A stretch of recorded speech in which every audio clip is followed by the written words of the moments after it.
Welcome into Green Dot Daily. We are Action Network's daily sports betting show. Brendan Glasheen with Maria Marino. Maria, it's kind of like saying Happy New Year. Like, how many days are you allowed to actually say Happy New Year? I give it like the first 3 days. How long have you been at Action now? Yeah, I think the welcome's kind of like you're here now. Like, you're in it. This is day 3 of us together in Action Network HQ. My point being is, I think you've settled in real nicely here these last couple of days. I think the welcome days are over. I think you're ready to take this thing going forward. That's just my thought. Whether I'm ready or not, Brendan, this is happening. We've had this is going to be our third, marvelous show together. It's been lovely co-hosting alongside you, but pretty soon, as in tomorrow, Thursday, I will be taking the reins and hosting this show solo for the most part. Maria grows her wings and flies to hosting Green Dot Daily from Action Network HQ tomorrow. Before we start crying, we have a show to do today. We're live at 3 Eastern. Maria will be live with you at 3 Eastern every weekday, Monday through Friday. Of course, you can find us in the free-to-download, award-winning Action Network app. We are also streaming live on the Action Network YouTube channel. Green Dot Daily is presented by BetMGM. Use bonus code ACTION when signing up to get up to $1,000 first bet insurance. Terms and conditions apply.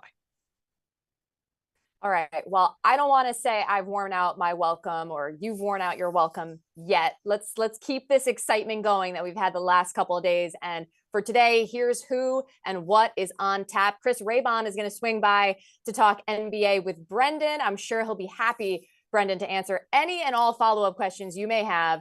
And the Players' Championship is going down this week, so Roberto Arguello and Jason Sobel will get you set for that.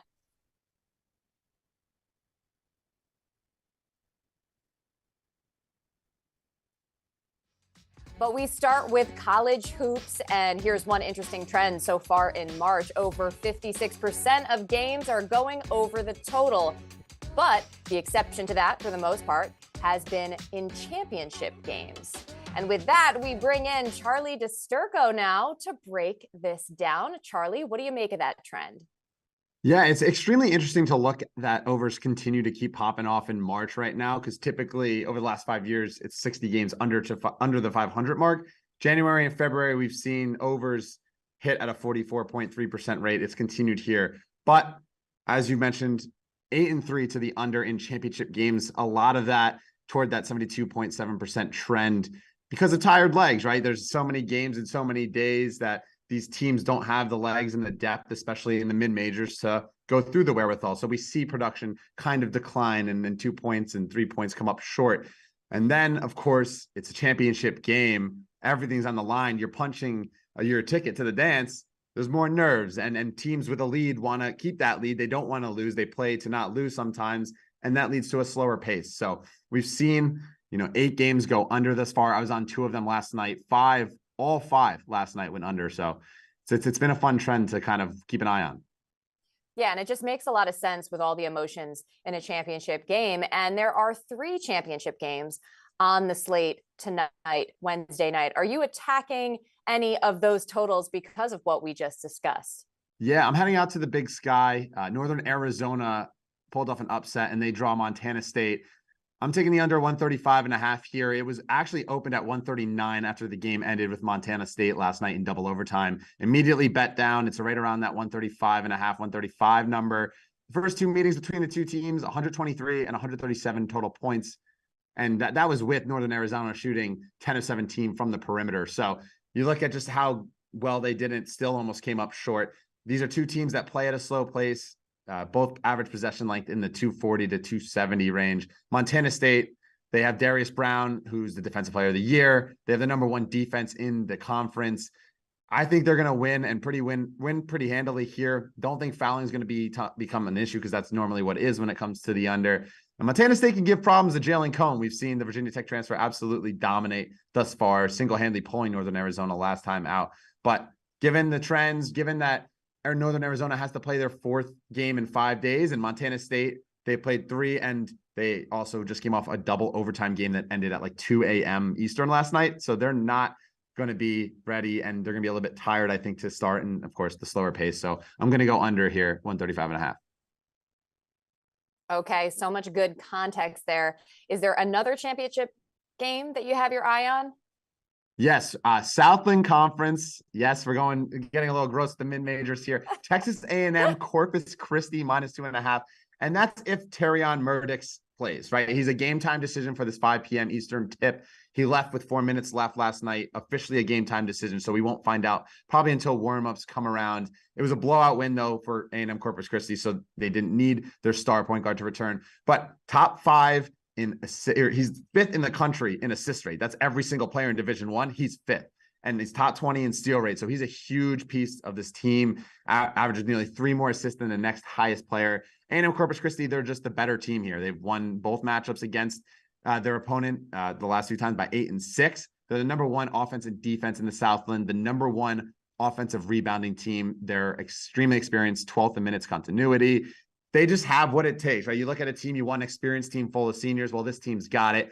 And who they're playing, well, Northwestern State, they don't really have that. They're pretty young. They're going to be the best team in the Southland probably next season.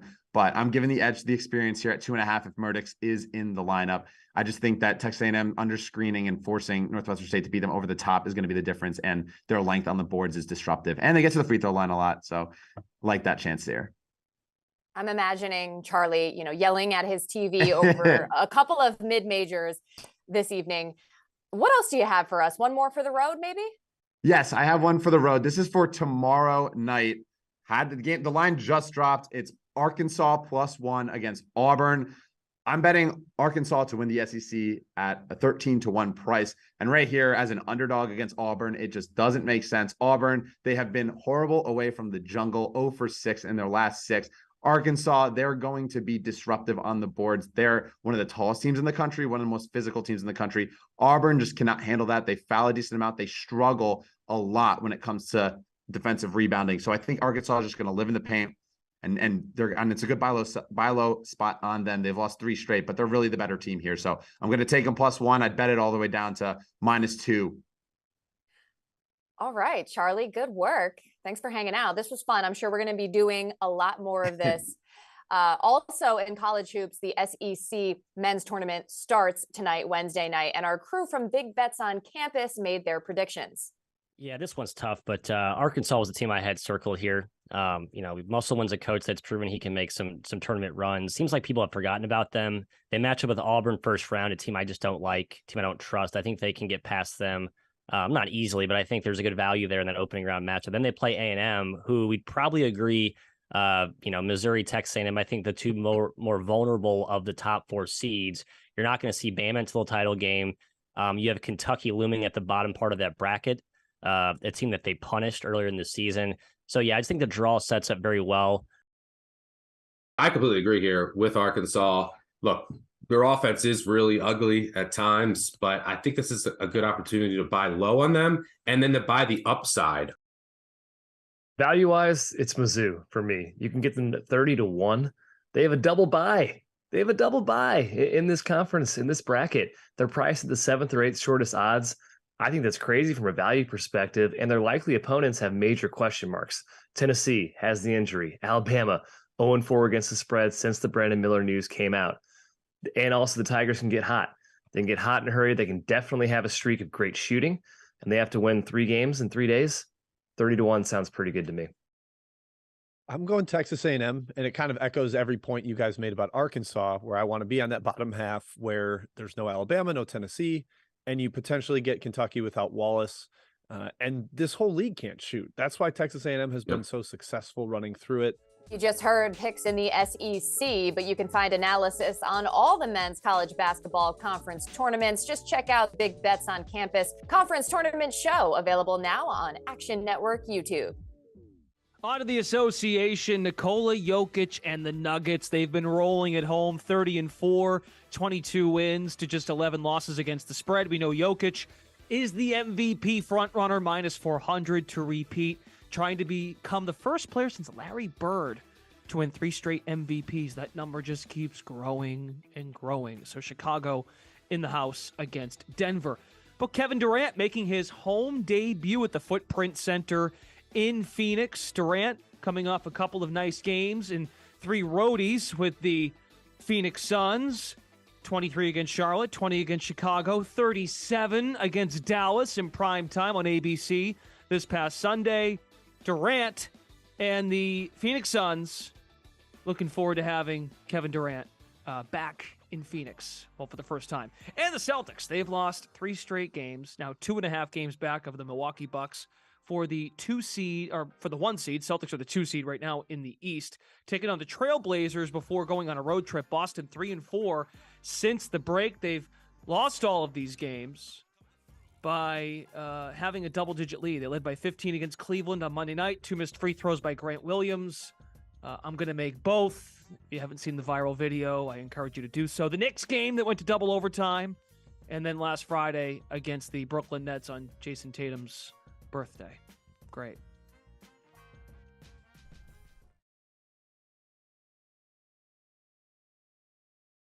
I come out to New York. Hey, Brendan, great to meet you. Great to see you in person. And then they just gang up on me. This team falling apart. Double-digit leads. Celtics have lost 3 in a row. They're 2.5 back from Milwaukee now in the Eastern Conference standings.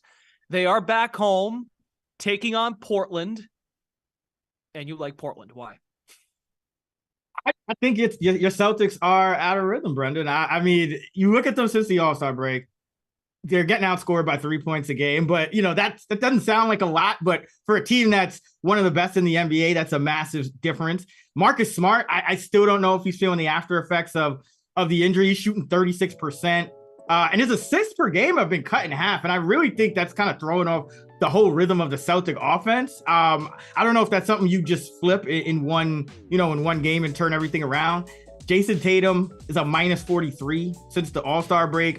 And I just wonder, because it's odd to see a team stumble this hard, that was doing this well, stumble this hard out of the All-Star break. And I just wonder if fatigue is starting to be a factor. Because remember, this team played 24 postseason games. Jason Tatum is first in the league in minutes per game, 4th in total minutes played. And he played nearly 1,000 minutes in that aforementioned playoff run. So I just think Boston is at a point where they're going to squeak out a lot of these games, but we're talking about a 10-point spread here. I think Portland is the play, more than 3 possessions. This Boston team, I just don't think right now, the way they're playing, the way Smart is playing, the way Tatum's playing, that they should be, these big favorites, even against this Portland team. Portland still has Dame. They still, they're still going to put some points on the board in this spot. So I like Portland at +10. I would take them at anything above 9. Boston hits the road for a 6-game road trip after tonight.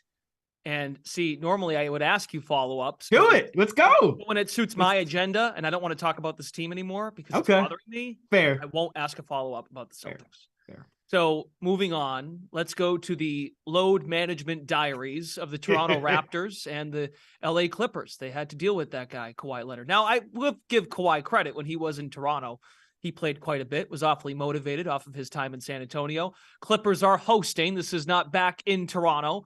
Short number here. Toronto getting points, and you're interested in the dog. Why?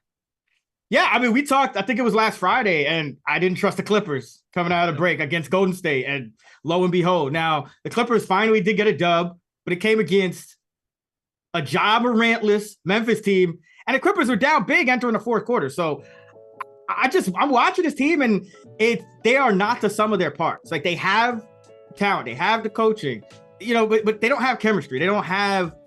There's something missing here for this Clippers team. And Toronto, just matchup wise, especially with OG Anunoby back, I think they have enough wings to handle, PG and Kawhi, or I should say Kawhi and Paul George. Let me not, because, Paul George is not a number 1 option. He makes that clear.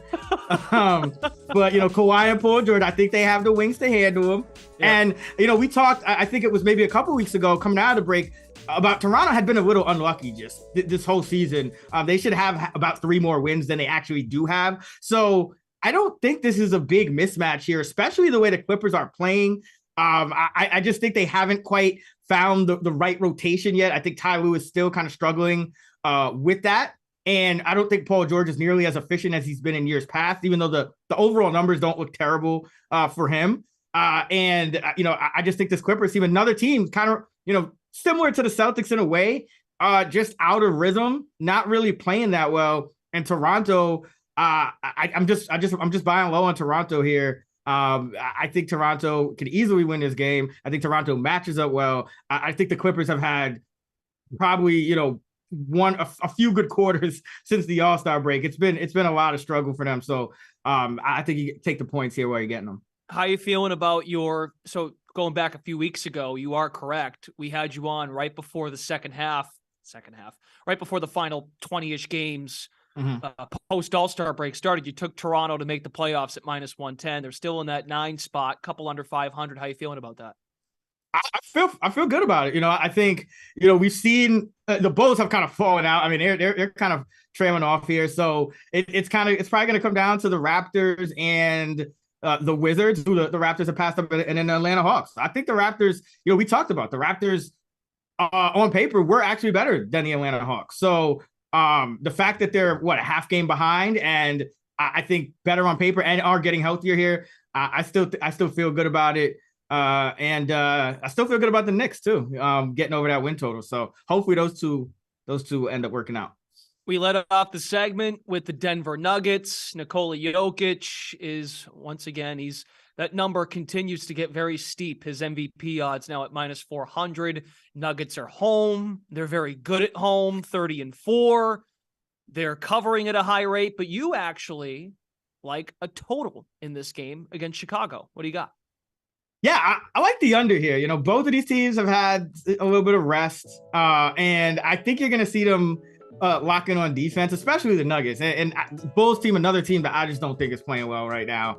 But I was looking at some of the splits here in terms of the total, and even Chicago, the under is 9-5 when they have 2 or more days rest, and that's what they have right here. And then Denver, when they're on a back-to-back, that's when their defense struggles a little. The over is 7-2 when the Nuggets are on a back-to-back, but in all other games, when they have at least one day off, they are hitting the under at a 55% clip. And I guess I'm not the only one who's kind of on this bandwagon, because I was looking in the Action Network app, and 56% of the bets are on the over for this game, but 96% of the money is on the under. And we've tracked about a half dozen sharp moves on the under as well. So I think there are a lot of people kind of thinking the same way here. It's just this Nugget team, I think, can lock in this Bulls team. And we don't know where this Bulls team's head is at, by the way, because, the things Vucevic said, and, do we even still have a chance for the playoffs? So I can see the Nuggets just locking up. It's in Denver, so, you're dealing with some altitude here. I'm going to bet on some defense. I feel like at least one of these teams is going to underperform offensively, just because I think you're going to see some effort with them having some rest. Chicago Bulls, number 1 hit rate against the under this season, at 56.9%, just a smidge ahead of Charlotte. Okay, Raybon, that wasn't so hard, right? I think I'm all right with you. I think we're good. Thanks so much for stopping by. Your haircut looks good. You brought the energy today. I'm proud of you. Always a pleasure. All right. Talk to you soon. Moving over to golf, the Players Championship starts Thursday in Jacksonville, Florida. Here's a look at the players with the best odds to win the tournament. Rory McIlroy tops the list at +900, followed by Jon Rahm and Scottie Scheffler at +1,000. And joining us now to preview the weekend, Roberto Arguello and Jason Sobel. Roberto, you've actually played this course a number of times. Give us an idea of what to expect. Yeah, so the stadium course at TPC Sawgrass is Pete Dye's crown jewel. He uses his patented fast and undulating greens, which allow for a variety of tough pin positions. And he's got water on 17 of the 18 holes, and the water frequently matches the angle of the greens and fairways, which means if you want to get close to the hole, or if you want to get a good angle on your approach shot, you're going to have to take on that water and take on some risk to be rewarded. So that's going to play a big factor, and bogey avoidance, consequently, is going to be a highly correlated stat with success, as history has shown. And the tough greens and undulation on them make it really tough, as it's one of the toughest courses on the tour in strokes gained approach from under 150 yards. So a variety of players have won, from short knockers like Webb Simpson all the way to bombers like Rory McIlroy over the last 5 years of this tournament. So a lot of different types of players can win, but their game has to be all the way turned up. I'm going to be watching from home, and I'm really excited, but Jason Sobel is actually there on the ground at the iconic 17th hole. I am here, He Roberto. is. Good afternoon to both of you guys. Hey, Maria. Welcome to Green Dot Daily. Welcome to the Action Network, by the way, formally. I'm here at 17. And Maria, just a little note for the people out there. You're doing your research. You're trying to get your bets in, trying to figure stuff out. I would throw out last year totally. For those who don't remember, we played 4 rounds, but it took 5 days. We had 4 different seasons, all sorts of weather, way too many variables to look at. But you can't go back too far either. Prior to 2019, this event was played in May instead of March, where we had a faster, firmer golf course. And so really, I'm only taking 2 previous editions of this event into an account. That's 2019, 2021. Of course, 2020, they didn't play 1 round, and then it was canceled due to the beginning of the COVID pandemic. So not a whole lot of course history, even though the event is held here at TPC Sawgrass every single year. Very important context. And obviously, you both have some picks for us. Give us who you're picking outright, Jason. We'll start with you. Yeah, so Maria, I started with Max Homa as my favorite outright when I started doing my research, second on the PGA Tour in strokes gained total this season. And I said, you know what? Maybe Victor Hovland. No. Then I went to Colin Morikawa. Then I was at Xander Schauffele. Then Patrick Cantlay. And finally, when my brain stopped spinning a little bit, I landed way back on Max Homa, who's my original play in the first place anyway. Led the field in strokes gained on approach shots last week at Bay Hill. He's doing everything right so far this season. I know he hasn't played great in major championships in the past, but this isn't quite a major. I know they like called it the 5th major. It's the best of the other ones. I think it's time for Max Homa, who we've seen as a stone cold assassin when he's in contention down the stretch, to win a bigger event. This is the one this week. Roberto? Yeah, I like the Homa pick, and I'm going to go with another California kid in Patrick Cantlay at 17-1. I mentioned bogey avoidance is going to be something that I'm prioritizing this week, and Cantlay is second on the tour in bogey avoidance this year. He's also second in birdie or better percentage, including leading the tour in birdie or better percentage on both par 4s and par 5s. Remember, this is a par 72, so there are 4 par 5s, and 3 of them are very, very scoreable with 2 really solid shots. He's also 7th in putting from 4 to 8 feet, so he's got the strength on the greens to capitalize on his strong iron play. And additionally, he's got no weaknesses in his bag. He's really strong from tee to green and with his short game and putting. So I think there's a variety of ways for Cantlay to win. We've mentioned there's going to be steady wind throughout the tournament this week, and I like his ability to win in a variety of ways because of his strengths throughout the bag. All right, some really good insight there and great value on those picks as well. How about some props? Jason, what's your favorite prop on the board for this weekend?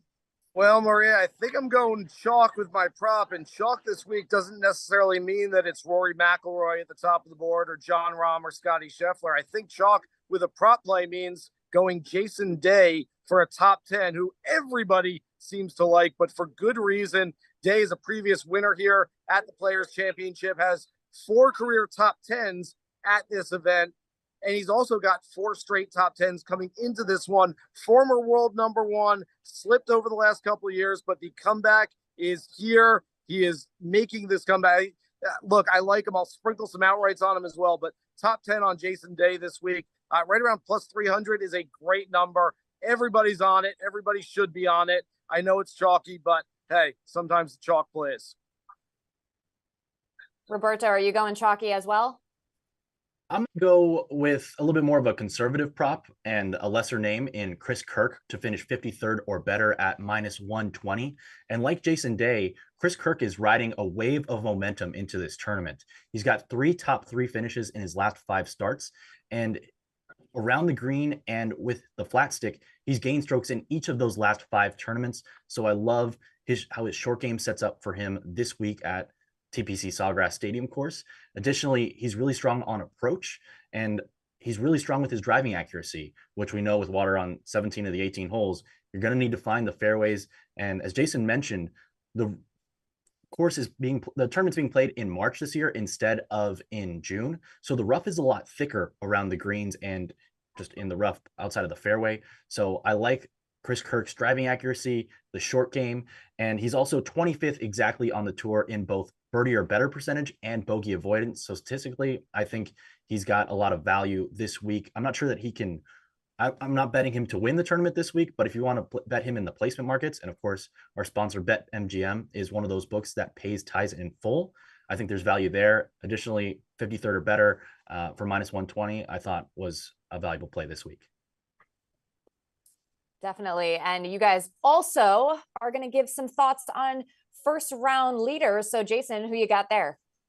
Well, first of all, Maria, I'm sticking with a player who tees off in the morning. There's a lot of big names who are doing so. It was a little windy out here this morning, but it should be perfect conditions starting on Thursday. And so I'm looking at a guy in that 8:18 tee time off the 10th tee. Sungjae Im is 4th on the PGA Tour so far this season in round one scoring average. I think that this is a guy, and I've said it many times over the last couple of months, he is undervalued in the marketplace. There aren't very many golfers who are undervalued right now. We all have the information. We all have the data and the analytics. The odds makers know exactly what's going on. But Sungjae should probably be priced up with the Cantlays and Morikawas and Schauffele's of the world. Hasn't quite won as much as them, so he isn't priced to the point where he's close to them. So I would take advantage of it, both in the outright marketplace, the props, and especially first round leader. Like I said, he's been very good on Thursdays so far this season.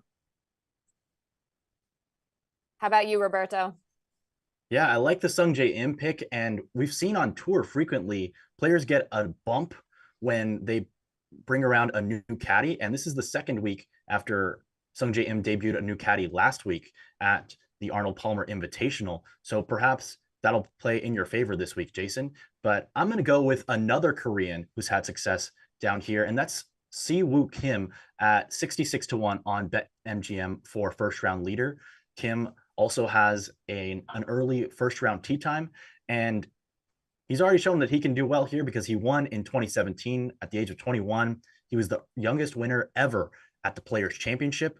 Additionally, he's also got a win at the American Express, where Pete Dye also designed the stadium course over there. And he also has a solo second at the RBC Heritage, where Harbor Town is also another Pete Dye course. So he's shown that he can have success on these type of golf courses. He's not the longest player on the tour, but once again, he's a really accurate driver of the golf ball. And if he has a spike week on approach, he can win the golf tournament. And I like his chances of getting out to a fast start. We mentioned 2020 tournament was canceled, but in that tournament, he was tied for second after that first round, which was canceled, with a 7-under round. Let's hope he can do it again tomorrow.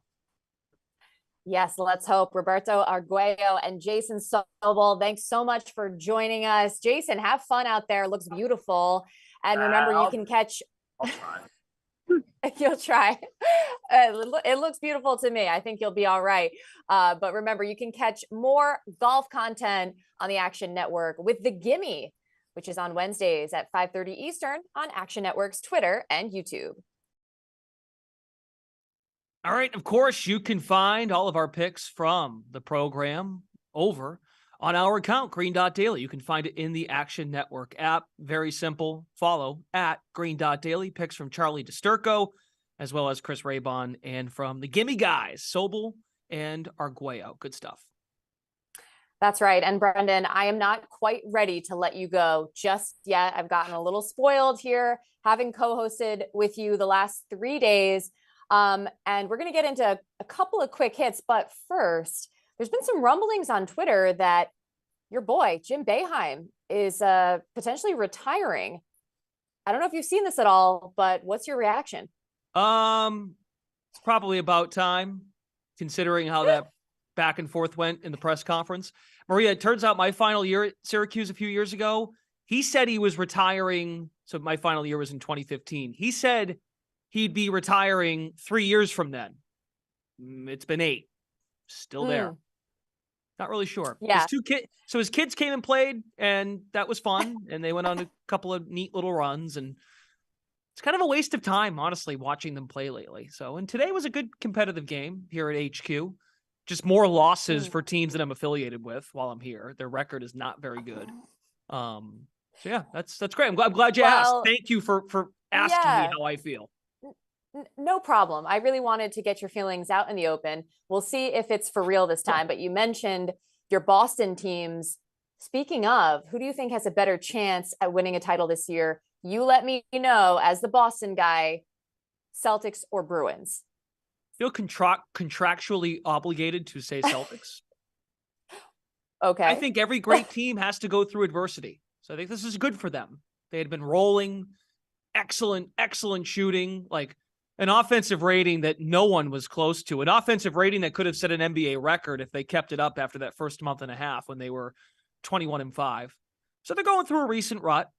We'll see. I think they're going to get the 2 seed. If they run into Cleveland at some point in the playoffs, that team's had their number. Ideally not, but they've played the Bucks well. They've played the Sixers well. I'm going to say Celtics because I hate to tell everybody, if you're a Bruins fan or if you're a hockey fan, they've been awesome. They're going to set the Bruins are in a position to set the NHL record for best regular season ever, the way they've played. It's setting up for them to break this record in April, which good for them. But as we know in hockey, home ice to me is not as impactful as it is in other playoff series, baseball, and more important, I think the NBA home court's pretty important. I'm sorry. I'm mentally prepared for the Bruins to get bounced in like the second round by Carolina or New York. The East is very good. And Toronto got better. New York got better with the addition of Kane. O'Reilly, of course, in Toronto. Carolina's got a good team. Yeah, I think it's a good year. Bruins are going to break the record, and that'll be great to celebrate. And then I feel like heartbreak's coming. I guess it's best to just, as you said, get mentally prepared, not have your expectations up too high so you're not crushed, if that's possible. But I think that's where we have to say our goodbyes for now, my friend. Once again, Brendan Glasheen, I'm Maria Marino. Green Dot Daily is presented by BetMGM. Use bonus code ACTION when signing up to get up to $1,000 first bet insurance. Terms and conditions apply. And with that, it will conclude Green Dot Daily for Wednesday. I will be back Thursday and Friday at 3 Eastern hosting Green Dot Daily. Brendan, I will miss you. Thanks for all your help this week. I'm sure we'll be doing this again. Maria, you did an awesome job this week. You have been a pleasure to work with the last couple of days. I've been familiar with your work now for a while. You're going to do a great job with this show. I look forward to watching. For those that might be looking for me, I'll be over on the Action Network podcast. I think I'll pop in on Green Dot Daily every once in a while. They can't get rid of me that easily. But Maria, I'm looking forward to following the show Monday through Friday at 3 o'clock. You're going to do a great job. So thank you for making this transition very, very simple. Thank you so much for the kind words. I know you'll be around, so this isn't really goodbye. It's see you later. And I will see everybody again Thursday at 3 o'clock for Green Dot Daily.